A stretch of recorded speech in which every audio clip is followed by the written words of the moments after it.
गुरु ब्रह्मा गुरुर्विष्णु गुरुदेवो महेश्वरः गुरु साक्षात पार ब्रह्म तस्मै श्री गुरुवे नमः। एक गांव में एक गुरु और उनका शिष्य बहुत ही सुंदर खिलौने बनाते थे और पूरे दिन बनाए हुए खिलौनों को शाम के समय बाजार जाकर बेच आते थे। अक्सर होता यह था कि गुरु के बनाए खिलौनों की अपेक्षा शिष्य द्वारा बनाए गए खिलौने अधिक दाम में बिकते थे। इसके बावजूद गुरु शिष्य को बार बार काम में अधिक मन लगाने और सीखते रहने को बोलते रहते। वे हमेशा शिष्य को काम में मेहनत और हाथों में सफाई लाने को कहते।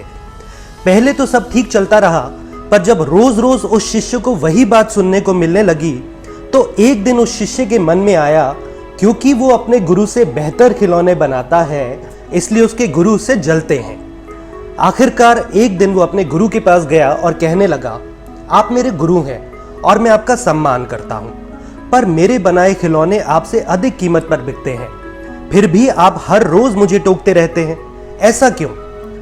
गुरुजी ने बिना किसी उत्तेजना के शिष्य से कहा, बेटा, आज से 20 साल पहले मुझसे भी ऐसी ही भूल हुई थी। तब मेरे गुरु के खिलौने भी मुझसे कम दाम में बिकते थे। वे भी मुझसे अपने काम और कला को लगातार सुधारने के लिए कहते थे और एक दिन मैं उन पर बिगड़ गया और फिर उस दिन के बाद मैं कभी भी अपनी कला का विकास नहीं कर पाया। अब मैं नहीं चाहता कि तुम्हारे साथ भी वही हो। यह सुनते ही उस शिष्य को अपनी भूल का एहसास हुआ और वो अपने गुरु के चरणों में गिर पड़ा।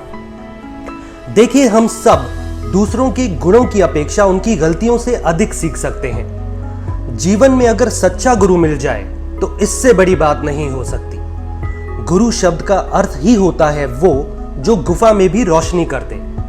इस छोटी सी कहानी में जिंदगी का मतलब छिपा है। जब हमें अपनी कला, ज्ञान या किसी भी चीज का अहंकार होना शुरू हो जाए, वहीं से जिंदगी का पतन होना शुरू हो जाता है। और एक सच्चा गुरु न केवल हमें अहंकार से दूर रखता है, बल्कि जीवन में वो खुशियां देता है जिसकी शायद हम कभी कल्पना भी नहीं कर सकते। इस शिक्षक दिवस पर, टीचर्स डे पर, अपने सभी शिक्षकों, अपने माता पिता और सबसे ऊपर अपने भगवान, अपने गुरु को धन्यवाद करते हुए मैं पंकज मल्होत्रा आपसे विदा लेता हूं। आपसे फिर मुलाकात होगी। थैंक यू, शुक्रिया, धन्यवाद।